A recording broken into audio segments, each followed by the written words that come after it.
चलिए, अस्सलाम वालेकुम। उम्मीद करता हूँ कि तमाम साथी खैरियत से होंगे। आज का हमारा दूसरा क्लास और रोज़मर्रा की तरह आज भी हमारा क्लास, जैसे कि मैंने कल आप लोगों को शेख मोहम्मद इब्राहिम ज़ौक़ साहब के बारे में तज़किरा हम लोग कर रहे थे कि इनके बारे में हम लोगों ने बहुत सारी चीज़ें डिटेल से पढ़ रखा है। आज का जो क्लास होगा इनके बारे में कुछ देख लेते हैं कि इनका दाखिले निसाब कौन से कसीदा है, उस पर बात कर लेंगे।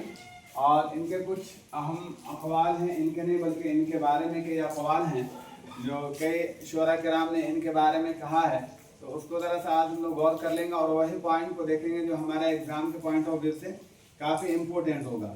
उसी पॉइंट को हम लोग ज़्यादा देखने की आज की क्लास में कोशिश करेंगे। सबसे पहले आप लोग ये बता दीजिए कि आवाज़ वगैरह क्लियर है, सारी चीज़ें विजिबल है, तो आप सारे ओके कर दीजिए, बता दीजिए कि हाँ सारी चीज़ें डन है। तो हम लोग आज का क्लास को लेते हैं। हम लोग बात कर रहे थे खाकानी हिंद शेख मोहम्मद इब्राहिम ज़ौक़। अगर आज हम लोग बात करें तो आज का क्लास हमारा लेक्चर नंबर 5 हो जाएगा। कितना हो जाएगा? Lecture number 5। आप तमाम साथियों को बता देना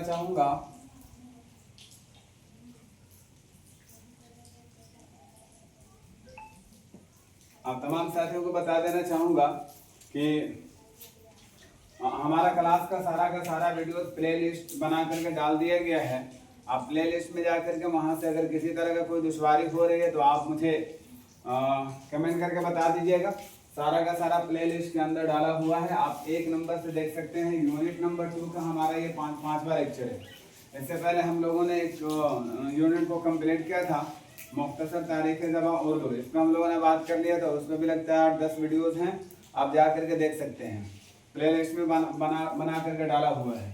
और इसके अलावा और भी कई एग्ज़ाम्स जैसे सहायक उर्दू अनुवादक की बात कर लें, मुआविन उर्दू मुतरज्जिम जिसको उर्दू ट्रांसलेटर कहते हो, इसकी वैकेंसी के बारे में बात आई थी। तो ऑलरेडी इस पर भी कई क्लासेस में ले चुका हूँ, आप वहाँ से क्लास देख सकते हैं। बताता है इसका प्ले लिस्ट बना हुआ है, वाहिद जमात तज़किर तानीस, जो भी ऑलरेडी आपके एग्ज़ाम के पॉइंट ऑफ व्यू से इम्पोर्टेंट है वो सारे के सारे बन गए हैं।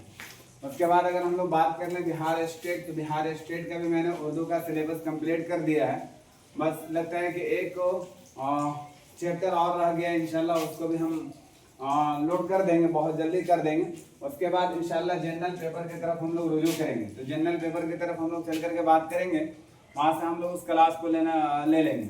और स्टेट वाले जो खास करके बिहार स्टेट वाले हैं, जो इस बार स्टेट देना उनको आपसे मैं गुजारिश करूंगा कि please do not forget all videos which was made on the basis of Urdu grammar. जो उर्दू ग्रामर के बेसिस पर बना दिया गया है उसको आप मिस ना करेंगे, एक बार ज़रूर देख लेंगे। सारे के सारे वीडियो वहाँ पे अवेलेबल है। चलिए आज का हम लोग क्लास शुरू करते हैं। देखते हैं आज का क्लास हम लोग बात कर लेते हैं यूजीसी नेट JRF दिसंबर 2025, जिसमें आज हम लोगों का लेक्चर नंबर 5 बात करते हैं शेख मोहम्मद इब्राहिम ज़ौक़ के बारे में। इनके मुताल्लिक मुख्तलिफ आरा और ख़यालात, तो इनके बारे में लोगों ने क्या थाट दिया है, लोगों का क्या थाट रहा है इनके बारे में, ज़रा सा इनको एक एक करके हम लोग देख लेते हैं। तो कल ही मैंने एक चीज़ बताई थी, आप लोगों को शायद ध्यान में हो तो आप लोग ज़रूर बताइएगा। अच्छा, सबसे पहले आप लोग ये बताइए कि शेख मोहम्मद इब्राहिम ज़ौक़ साहब के वालिद का नाम क्या था? What was the name of his father? इनके बाबा का नाम क्या था वो जल्दी से बताइए आप लोग। कुछ पॉइंटेड बात है ऑलरेडी हम लोग डिस्कस कर लेते हैं जल्दी। उसके बाद हम लोग क्लास की तरफ रुजू करेंगे। तो सबसे पहला क्वेश्चन हमारा यही है कि इनके वालिद का नाम क्या था? What was the name of his father? इनके बाबा का नाम क्या था? तो मैंने आप लोगों को बताया था शेख मोहम्मद रमदान। क्या बताया था?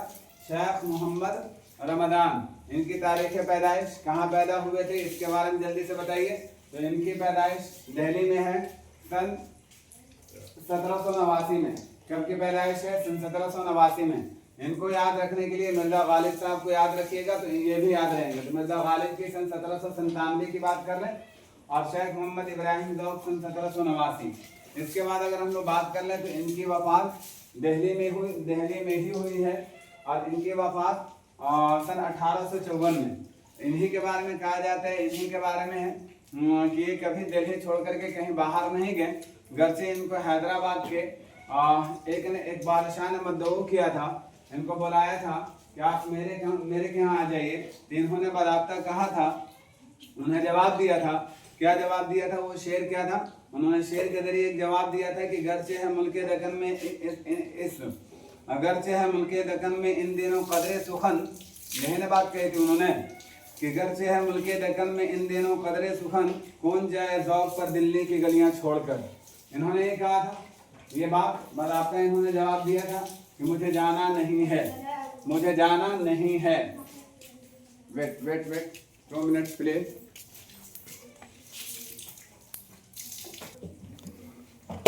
तो क्या बताया था? गरचे हैं मुल्के दक्कन में गरचे हैं मुल्के दक्कन में इन दिनों कदरे सुखन, कौन जाए ज़ौक़ पर गलियां दिल्ली के गलियां छोड़कर। इन्होंने ही कहा था ना। तो बताता है इन्होंने जवाब दे दिया था। उस राजे का नाम बता दीजिएगा। महाराजा कौन थे? चंदूलाल, ये थे ना, चंदूलाल शादा। इन्होंने ही मद्दऊ किया था, लेकिन ये जाने से इनकार कर गए थे। एक बात और बताइएगा, इनके सारे कसाइद जितने भी इन्होंने कसीदा लिखा है, किसके मदह में लिखा है? तो हमने बताया था कि सिर्फ एक अगर हम लोग छोड़ दें, इन्होंने एक हजरत के बारे में हजरत का नाम किया था। अगर आपका ध्यान में है तो जल्दी से हमको बताइएगा। उनके अलावा इन्होंने जितने भी लिखे थे वो सारे के सारे किन के लिए लिखे थे? तो आपको मैंने पहले ही बताया था किन के ऊपर लिखे थे।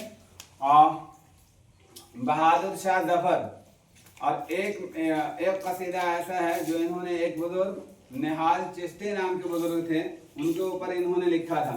इनके अलावा और भी बहुत सारे पॉइंटेड बात थी। हाँ, चलिए इसको भी हम लोग रिपीट कर लेते हैं कि खाकानी हिंद का खिताब इनको किसने दिया था? कौन थे वो जिन्होंने इनको खाकानी हिंद का खिताब दिया था? तो जल्दी से बता दीजिए आपको किसने दिया था? अकबर शाह सानी साहब ने। किसने दिया था? अकबर शाह सानी। और बहादुर शाह जफर जब तख्त नशीं हुए, जब गद्दी संभाला, जब ये गद्दी पर आया, तो इन्होंने अपने मुल्क का कह लीजिए या अपने इलाके का कह लीजिए, इनको मलिकुश्शोरा गर्दाना, इनको मलिकुश्शोरा का खिताब दे दिया। कहा कि आज से आप मलिकुश्शोरा हैं। और इनकी तनख्वाह जो पहले कुछ कम थी, इनके बैठने के बाद उसमें वृद्धि हुई, बढ़ोतरी होगी, बढ़ा दिया। एक बात अगर हम लोग बात कर लें कि बहादुर शाह जफर ज़ौक़ से पहले किसके शागिर्द थे, अगर हम लोग ये बात कर लें कि बहादुर शाह जफर ज़ौक़ से पहले और ज़ौक़ के बाद, ज़ौक़ से पहले किसकी शागिर्दी इख्तियार किए थे और ज़ौक़ के बाद इन्होंने किससे पढ़ाई की थी? तो हम लोगों ने पढ़ा था कल, ज़ौक़ से पहले शाह नसीर से मशवरा सुखन लिया करते थे, और उसके बाद ज़ौक़ के बाद इन्होंने गालिब के दामन को पकड़ा था या गालिब से इस्लाह सुखन लिया करते थे। यहाँ तक की बात समझ में आ गई। हाँ, इन किन शौरा के अंदर, किन शौरा के बीच में मुआसराना चश्मक हुआ करती थी। मैंने ये भी बात कही थी आप लोगों से। वो कौन शौरा थे? तो एक गालिब थे और ज़ौक़ साहब थे। इन दोनों के बीच मुआसराना चश्मक थी। आगे हम लोग देखते हैं जल्दी से। अब यहाँ से हम लोग क्लास आज का शुरू करते हैं। इनके बारे में मुख्तलिफ आरा व ख्यालात। तो सबसे पहला जो ख्याल दिया गया है, मोहम्मद हुसैन आज़ाद साहब ने इनके बारे में कहा है कि उर्दू नज़्म का खातिम करार दिया है। किन्होंने दिया है? उर्दू नज़्म का खातिम करार दिया है मोहम्मद हुसैन आज़ाद साहब ने। किनको दिया है? और मैंने बताया था कि बहुत सारे, एक पॉइंट ये भी दिमाग में रखिएगा, अगर शेख मोहम्मद इब्राहिम ज़ौक़ के बारे में अगर अक़वाल आ जाए, दैट इज़ द ट्रिक। ये ट्रिक ध्यान में रखिएगा, मैं बता रहा हूँ आपको, गौर से सुनिएगा। अगर आप इनकेस एग्जाम में बैठे हैं और अखबार से रिलेटेड कोई क्वेश्चन आ गया है, आपके जहन में वो बात नहीं आ रही है, तो एक बात ध्यान में रखिएगा कि इनसे संबंधित, इनसे मुताल्लिक ज़्यादा अखबार मोहम्मद हुसैन आज़ाद साहब का ही है। मैं ये नहीं कह रहा हूँ कि जहाँ कहीं भी आए आप दे दीजिएगा। अगर याद है तो बहुत अच्छी बात है, और अगर नहीं याद है, मुझे तुक्का ही लगाना है, तो फिर याद रखिएगा हम मोहम्मद हुसैन आज़ाद साहब की तरफ चलेंगे, इसलिए कि इनके शागिर्द थे, और शागिर्द होने के नाते इनसे इनका मतलब कहते हैं कि दिली लगाव कह लीजिए या रूहानी लगाव कह लीजिए, जो भी कह लीजिए, ये इनसे बहुत ज़्यादा मुंसलिक थे। मोहम्मद हुसैन आज़ाद और शेख मोहम्मद इब्राहिम ज़ौक़ से ज़्यादा मुंसलिक थे, ज़्यादा क़ुर्बत हासिल थे इनको। इसीलिए इन्होंने, इनके और भी अक़वाल हैं जो आगे हम लोग चल करके देखेंगे। एक अक़वाल देखिएगा ज़रा सा सौदा ने कसीदे का हक अदा कर दिया। क्या कर दिया? मिर्जा मोहम्मद रफी सौदा ने कसीदे का हक अदा कर दिया। इनके बाद ज़ौक़ ने इन पर कलम उठाया, इस पर कलम उठाया और इन्होंने ऐसी ऊंची मेहराब पर सजाया जहाँ किसी का हाथ भी ना पहुंच सकता है। बकौल मोहम्मद हुसैन आज़ाद। मोहम्मद हुसैन आज़ाद ने भी ये कौल इनका ही है। इन्होंने कहा कि सौदा ने हक अदा कर दिया कसीदे का। अगर इनके बाद किसी को दर्जा दिया जा सकता है, अगर इनके बाद किसी को हक अगर है तो वो है शेख मोहम्मद इब्राहिम ज़ौक़, जिन्होंने इस पर कलम उठाया और इन्होंने ऐसी ऊंची बुलंदी तवानाई दी कसीदे को जहां किसी का पहुंचना मुमकिन नहीं। बकौल मोहम्मद हुसैन आज़ाद। आगे देखते हैं, मिर्जा के बाद कसीदे में ज़ौक़ का नंबर आता है। मिर्जा बमुराद मिर्जा मोहम्मद रफी सौदा। मिर्जा से मुराद याद रखिएगा मिर्जा गालिब भी होते हैं, लेकिन यहाँ भी याद रखिएगा मिर्जा से मुराद मिर्जा मोहम्मद रफी सौदा साहब हैं। तो मिर्जा मोहम्मद रफी सौदा के बाद कसीदे में ज़ौक़ का नंबर आता है, लेकिन इन दोनों में पहाड़ और टीले का फर्क है। मैंने कल बताया था। ये किसका है? जल्दी से आप बताइए प्लीज, जल्दी से बताइए कौल किसका है। मैंने कल ही बताया था आप लोगों को कि किसने कहा कि सौदा के बाद अगर किसी का नंबर आता है, सौदा के बाद अगर किसी को दर्जा मिला है कसीदे में तो वो है हमारे शेख मोहम्मद इब्राहिम ज़ौक़। लेकिन इन दोनों में पहाड़ और टीले का फर्क है। बकौल इमदाद इमाम असद। बकौल इमदाद इमाम असद। इमदाद इमाम असद का एक और भी कौल है मिर्जा मोहम्मद रफी सौदा से मुताल्लिक, वो भी ध्यान में रखिएगा। आगे देखते हैं।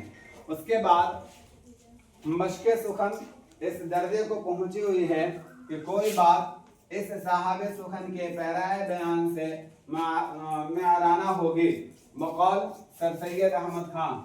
गज़ल और कसीदे का दफ्तर है और हर शेर इंतखाब है, हर शेर मुंतखब शुदा है। सर सैयद अहमद खान। सर सैयद अहमद खान। गज़ल और कसीदे का दफ्तर है और हर शेर इंतखाब है। सर सैयद अहमद खान।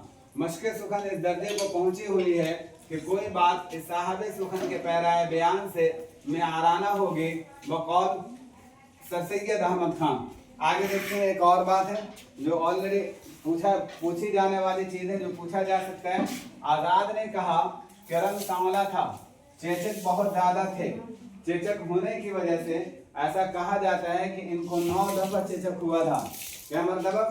9 दफ़ा इनको चेचक हुआ था। रंगत उसके बावजूद रंगत और दाग कुछ इस तरह मुनासबत रखते थे कि चमकते और भले मालूम होते थे। चमकते और भले मालूम होते थे। बकौल मोहम्मद हुसैन आज़ाद। बकौल मोहम्मद हुसैन आज़ाद। याद रहेगा, रखेंगे याद। बकौल मोहम्मद हुसैन आज़ाद।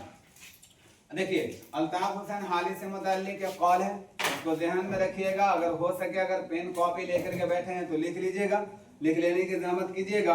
बल्कि इन्होंने कहा कि कोई शायर जिसने कसीदे में कमाल बेहम नहीं पहुंचा सका वो मुस्लिम सबूत नहीं हो सकता।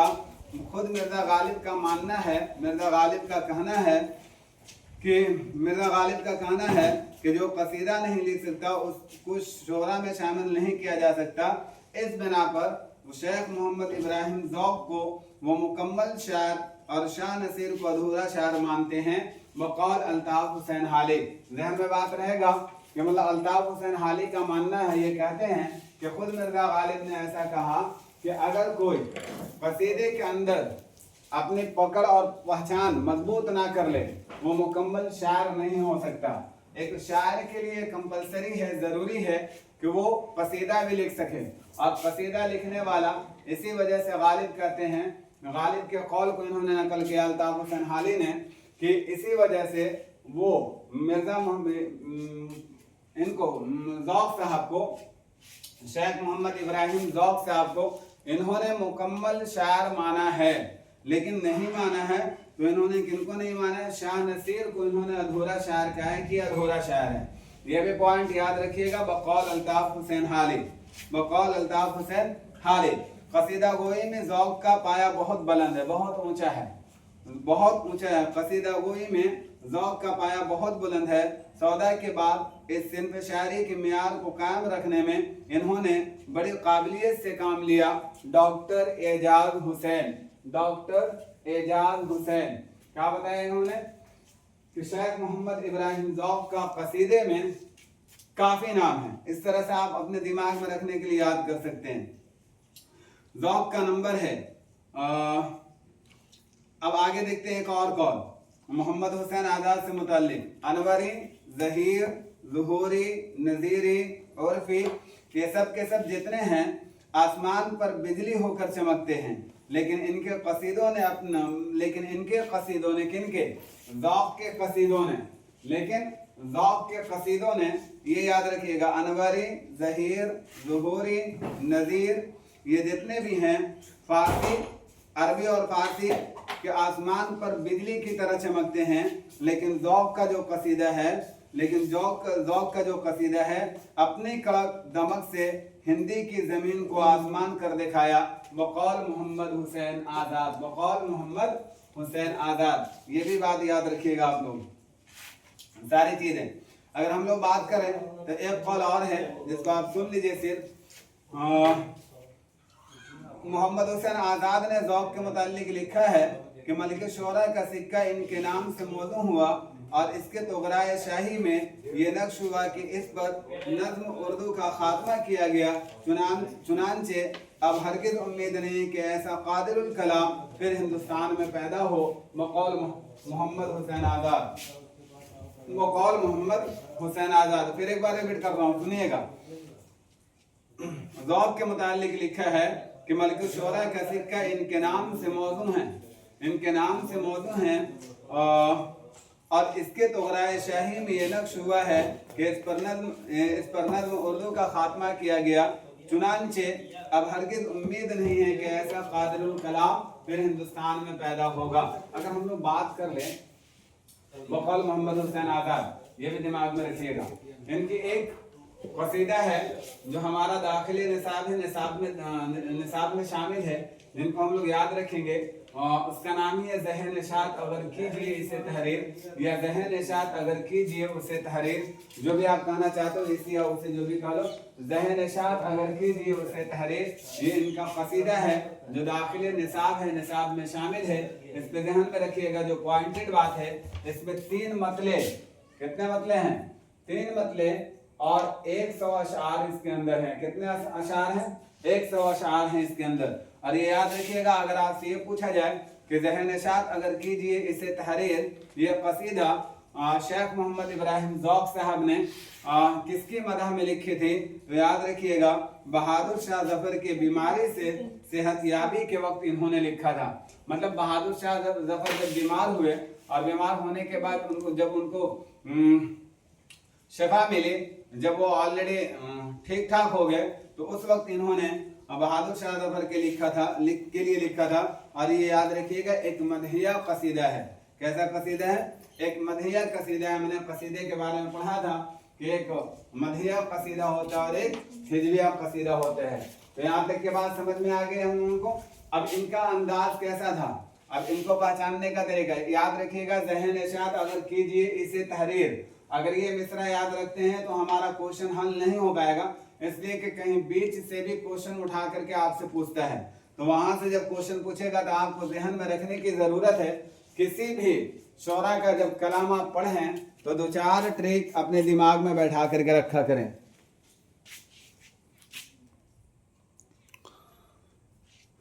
क्या कीजिए? 2-4 ट्रिक अपने दिमाग में बैठा करके रखा कीजिए। अब वो पहला ट्रिक क्या है? अगर आपने इस मिसरे को याद कर रखा, हो सकता है कि हम मिडिल से मिसरा उठा करके आपको दे दे, मतलब सानी से उठा करके दे दे, मतलब सालिस से उठा करके दे दे, कहीं से भी उठाकर आपको दे देगा और पूछेगा कि इसका आखिरी मिसरा क्या होगा, या आखिरी मिसरा दे करके पूछ लेगा कि इसका अव्वल मिसरा क्या होगा। तो उसको ध्यान में रखने के लिए कुछ अशार ऑलरेडी आपके सामने मैं रखता हूँ। जैसे ज़हन निशात अगर कीजिए इसे तहरीर, आया हो खामे से तहरीर नगमे जाए शरीर। अब इस तरह से शरीर, जरीर, तहरीर, इस तरह से कश्मीर, दशीर, बशीर, इस तरह का अगर तर्ज पे, मैंने कल आप लोगों को बताया था तर्ज तकल्लुम मिर्जा मोहम्मद रफ़ी सौदा साहब तक उनको कैसे हम लोग पहचानेंगे। तो उनको पहचानने का मैंने रूल दिया था, आप लोगों को तरीका दिया था कि जैसे किसी भी हरूफ के आखिर में ई की मात्रा करके आ जाए तो ये कसीदा मिर्जा मोहम्मद रफ़ी सौदा साहब से मुताल्लिक है। और फिर मैं आज जो बता रहा हूँ तहरीर, सरीर, दिलगीर, जंजीर, तस्वीर, अगर इस वजन पे अगर कोई बात आए तो ये ध्यान में रखिएगा कि ये मिर्जा शेख मोहम्मद इब्राहिम ज़ौक़ साहब से मुताल्लिक है। यहाँ से पॉइंटेड जो बात हम लोगों को ये याद रखना है कि ये ज़हन निशात अगर कीजिए इसे तहरीर, ये मधिया अशार है या फिर कसीदे हैं और किसके मदह में लिखी गई है तो बहादुर शाह जफर के बीमारी के बाद शफायाबी जब उनको मिली उस पर इन्होंने शेख मोहम्मद इब्राहिम ज़ौक़ ने लिखा। और इसमें टोटल कितने मतले हैं, हाउ मेनी मतलास आर देयर, कितने मतले हैं इसके अंदर तो 3 मतले और 100 अशार हैं। कितने अशार हैं 100 अशार हैं। तो ये ज़हन में आप रखिएगा, कहीं से भी आपसे क्वेश्चन बना करके पूछा जा सकता है आपसे। यहाँ तक के बात क्लियर हुई आप लोगों को। तो आज हम लोगों ने इनको शेख मोहम्मद इब्राहिम ज़ौक़ साहब को भी देख लिया। इंशाल्लाह कल के क्लास में हम लोग मसनवी के बारे में पढ़ेंगे। कसीदे से मुताल्लिक जितनी भी इम्पोर्टेंट बात है अगर आपने नहीं देखा है तो जाकर के वीडियो वॉच कर लीजिएगा और वहां से जितने भी पॉइंटेड बात है उसको ऑलरेडी क्या कीजिएगा, आप नोट्स तैयार कीजिएगा और उसी को आपको पढ़ना है। बहुत सारी चीजें ऐसे तो मैं जितनी भी चीजें बताई हूँ टू द पॉइंट ही बताया हूँ, वो सारी चीजें आपको पढ़ना होगा। बच्चों की तरफ प्लीज बैठ करके रट्टाफिकेशन ना करेंगे, ये ध्यान में रखिएगा कि रट्टाफिकेशन नहीं करना है। बस जो कुछ भी आपने लिखा है नोट डाउन किया है उसको ध्यान में रखना है। और उसको ध्यान में रखने के लिए सबसे अच्छा ट्रिक ये है कि आप मुताला कीजिए और अगर मुताला नहीं कर सकते हैं तो कम से कम एटलीस्ट इतना तो जरूर कीजिएगा कि वीडियो को 2 से 3 बार जरूर वॉच कर लीजिएगा। डेफिनेटली आपका सारा का सारा पॉइंट दिमाग में बैठ जाएगा। ये बात समझ में आ गई मेरी यहाँ तक। इनके बारे में जो भी मैंने पॉइंटेड बात की थी, कल हम लोग इस पे रिवीजन क्लास लेंगे 10 मिनट, उसके बाद फिर मसनवी हम लोग शुरू करेंगे। पहले इस पे हम लोग 10 मिनट जो पॉइंट इंपोर्टेंट है उस पे हम लोग कल डिस्कस करने वाले हैं। We are going to discuss about Sheikh Mohammad Ibrahim Zauq, इनके बारे में हम लोग कल डिस्कस करेंगे। उसके बाद इंशाल्लाह आगे का क्लास हम लोग शुरू करेंगे। आगे बात समझ में आ गई होगी सारी चीजें जो कुछ भी मैंने समझाया। लेक्चर नंबर 5 था हमारा, ये भी मैंने बता दिया। मैं जाते जाते आप लोगों से एक सूचना दे देना चाहूंगा, जैसा कि मैंने शुरू में ही बताया था, फिर बता दूं कि हमारे at a time 3 classes running हो रहे हैं। मुआविन उर्दू मुतरद्दिम से मुताल्लिक एक क्लास चल रहा, बिहार स्टेट से मुताल्लिक एक क्लास चल रहा जो हमारे लिए बहुत इंपॉर्टेंट है। TRE 4 में बैठना है तो स्टेट हमें देना ही होगा। और उसके बाद यूजीसी नेट का यूनिट नंबर 2 चल रहा है इंशाल्लाह। इसके बाद यूनिट नंबर 3 हम लोग गजल नज़म के बारे में पढ़ने वाले हैं। तो इंशाल्लाह आप लोग बने रहिए और बने रहने के लिए आपके लिए जरूरी है कि आप लोग चैनल को सब्सक्राइब करके रखिए ताकि समय पर आपको नोटिफिकेशन मिल जाए। मुझे फायदा नहीं है, हमारे फायदा को छोड़िए ना, let it be what is my benefit. हमारा बेनिफिट क्या है इसे छोड़ दीजिए। आपको बेनिफिट ये है कि आपको सूचना पहले मिल जाएगा, आपको जुड़ने में आसानी हो जाएगी ताकि आप तक सारा वीडियो पहुंच जाए। कम समय में आप ज्यादा से ज्यादा तैयारी कर सको और इंशाल्लाह मेहनत कीजिए, कामयाबी इंशाल्लाह जरूर एक दिन ना एक दिन मिलेगा। तो मैं मिलता हूँ इंशाल्लाह नेक्स्ट क्लास में, तब तक के लिए दीजिए मुझे इजाजत। खुदा हाफिज। Thanks for watching my video.